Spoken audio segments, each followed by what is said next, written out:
How to delete Snapchat. Welcome back to the channel, guys. Today we are gonna learn how to delete Snapchat app on your iPhone. So first of all, find where you have downloaded the Snapchat app. After you find the Snapchat app, especially nowadays in newer version of iOS, if you try to just delete Snapchat, there are multiple options. Even if you sometimes think it's deleted, it still might be there installed inside your phone. So first of all, what you gotta do is, first of all, long hold Snapchat app. There you can see multiple options.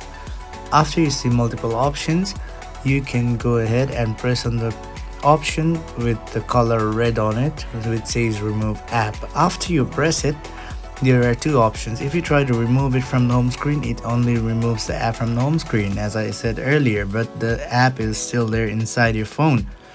So the only option you can do is press the delete app on the top of the option. After you press it, your Snapchat asks you to confirm, and after you confirm it, your Snapchat will finally be deleted completely from your phone. And that is how you can remove Snapchat from your phone. If you got any other questions, feel free to ask in the comment section, and see you guys in the next one.